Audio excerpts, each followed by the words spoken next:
Bonjour et bienvenue dans le Fil d'Actu, l'émission qui donne du sens à l'information. Mercredi 11 décembre, le Premier ministre Édouard Philippe présentait devant les Français le projet de réforme des retraites du gouvernement. Et c'est peu dire que cette présentation était attendue, alors même que ce projet était au centre d'un conflit social majeur depuis déjà plusieurs jours. Quelles sont les annonces du gouvernement? Comment devons-nous les comprendre? Sont-elles de nature à apaiser les tensions qui paralysent aujourd'hui la France ou vont-elles au contraire les aggraver? C'est ce qu'on va essayer de voir ensemble dans cette édition spéciale décryptage du Fil d'Actu. Les Français reprendront confiance en nous si nous leur disons la vérité. Une vérité qu'ils connaissent déjà. Pour garantir les pensions, pour financer un niveau élevé de solidarité. La seule solution, c'est de travailler un peu plus longtemps. Emmanuel Macron donnera donc une conférence de presse jeudi à l'Élysée pour ses grandes annonces issues du grand débat. Est-ce qu'il faut reculer l'âge légal qui est aujourd'hui à 62 ans? Je ne crois pas.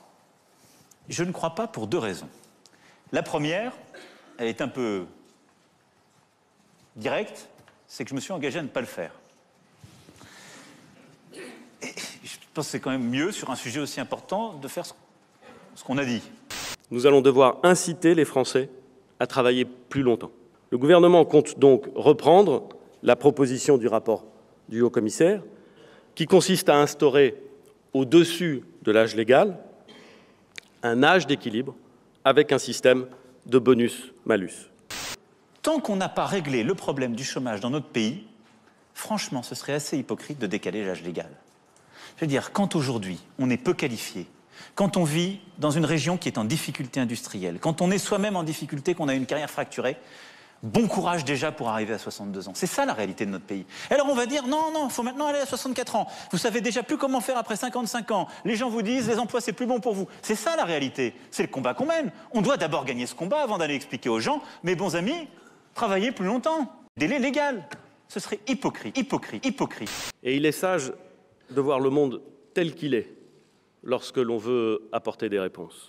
Nous pouvions en deviner les grandes lignes, nous connaissons désormais les détails du projet gouvernemental concernant les retraites. Et le moins que l'on puisse dire, c'est que le projet ne surprend guère, tant il se calque sur les préconisations du rapport Delevoye, dont nous avions déjà parlé ici. Comme prévu, le projet gouvernemental en reprend les principaux dispositifs déjà esquissés par Emmanuel Macron. La fusion des régimes, la mise en place d'une retraite à points et surtout l'adoption d'un âge pivot rebaptisé âge d'équilibre et fixé à 64 ans, en dessous duquel une personne partant en retraite se verra amputée d'une partie de sa pension. Alors la nécessité de le réformer, elle vient d'une position du gouvernement qui est de dire, alors que le nombre de retraités augmente, parce qu'on vit plus longtemps, on a décidé de ne pas mettre davantage d'argent dans le système. On va rester à 14 points de PIB ou un peu moins. Et à partir de ce moment-là, il faut revoir les droits à la baisse.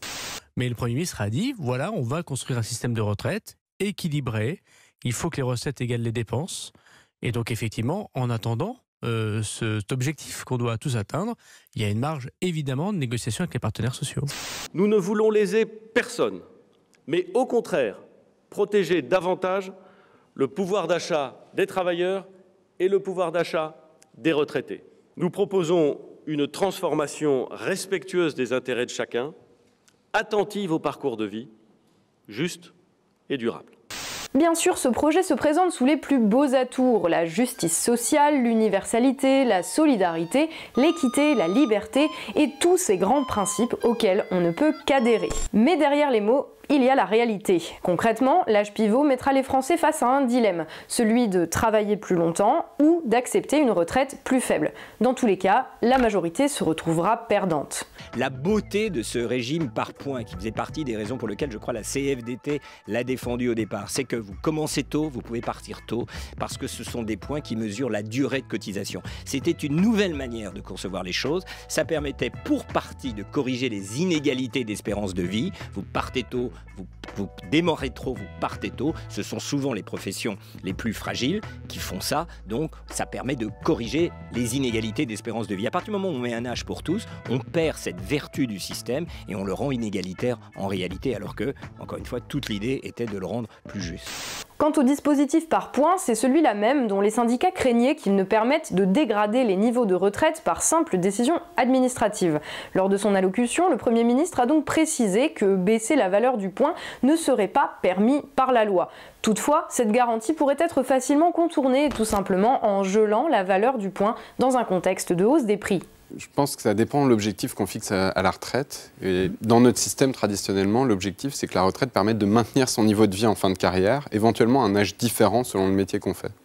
Et le gouvernement a tendance à mettre en avant un autre objectif, c'est que la retraite reflète exactement la carrière, avec toutes les cotisations qu'on aura versées, avec les bonnes et les mauvaises années. C'est deux objectifs différents. C'est deux philosophies différentes. Ah oui, il y en a une, c'est vraiment l'idée d'une continuation du salaire. Vous gardez une grosse partie de votre salaire en fin de carrière. Et l'autre, c'est une philosophie proche de l'épargne, garantie par le public, mais où la retraite ressemble davantage à tout ce que vous avez vécu, y compris avec les mauvaises années qui se retrouvent dans votre retraite. Avec cette présentation, on voit donc mal en quoi le projet gouvernemental pourrait calmer les inquiétudes des salariés, trop habitués à devoir faire des sacrifices pour rien ces dernières années. Car le projet contient tout ce qui avait provoqué la grève le 5 décembre dernier. Les seules nouveautés semblent concerner le calendrier de mise en œuvre de la réforme. Bonjour à tous et bienvenue à l'heure des pros ce matin. Je suis en colère contre les grévistes qui mettent tout le monde à pied, créent des bouchons. Un seul train est disponible et il part dans 5 heures. Alors, du haut de ses 55 ans, cet homme de ménage marche. Moi, je cours le marathon, donc vous savez. Supprimer autant de trains, c'est pas très pratique pour les habitants de l'île. Ce long ruban de voitures les uns contre les autres. Cette journée donc de mobilisation, en revanche, n'a pris personne de court.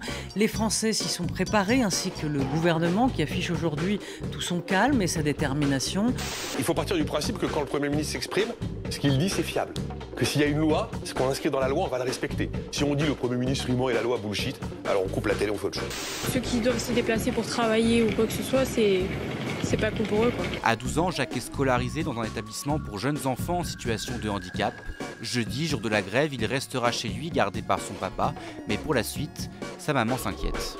Je pense pas que ça serve à grand chose de bloquer tout le monde comme ça. Pour résumer, ras-le-bol. Oui, un ras-le-bol complet, bien sûr. Son trajet se fait au pas de course. Même pas le temps d'admirer le château de Versailles.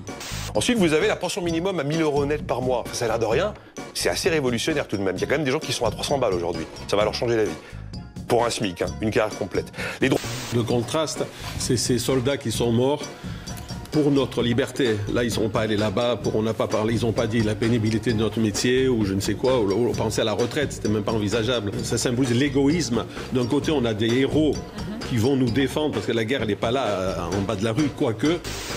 Je voudrais dire que cette réforme, cette refondation, n'est pas une bataille. Je ne veux pas de cette rhétorique guerrière.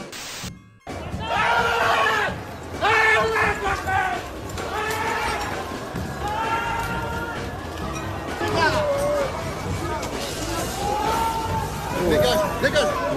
Ok. Macron, il nous a mis dans la merde depuis qu'il est là, Macron. Après 5h30 de marche, Alain touche au but. Voilà, on arrive. Quand la plupart termineraient ce trajet excédé, lui semble apaisé. Il compte rentrer chez lui à pied tant que la grève se poursuit. Bien sûr, lors de son allocution, Édouard Philippe a tenté de donner des signes d'ouverture et de dialogue. Il a notamment laissé entendre que certaines professions bénéficiant de régimes spéciaux ou de dispositifs particuliers pourraient continuer d'en bénéficier à l'avenir ou se voir offrir des compensations. Malheureusement, cette tentative semble particulièrement maladroite, car ce que M. Philippe oublie, c'est que les centaines de milliers de personnes qui étaient dans la rue ces derniers jours ne l'étaient pas pour défendre des particularités ou des privilèges catégoriels. Ce n'était là qu'un élément de langage destiné à discréditer les grévistes, dont le gouvernement semble étrangement avoir fini par s'auto-convaincre. C'est une aberration de pouvoir se dire qu'un ouvrier demain pourra travailler après 65 ans jusqu'à 70 ans. Donc c'est important pour nous d'être là aujourd'hui. Qu'est-ce que c'est que cette idée de vouloir nous faire travailler plus longtemps alors que des jeunes attendent du travail et sont même désespérés? Donc le message qu'on veut envoyer, c'est à tous nos jeunes de ce pays. On défendra jusqu'au bout que vous puissiez avoir un travail et aussi, bien sûr, une retraite.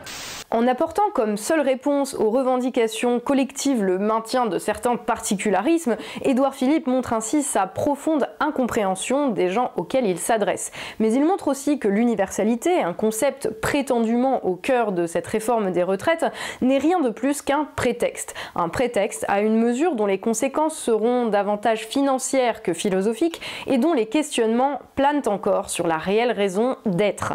Pas sûr en tout cas que cela suffise à convaincre des salariés d'accepter sans raison valable ce qu'ils interprètent comme une dégradation générale des conditions de vie et qui, à l'heure actuelle, semblent déterminés à se battre pour empêcher cela.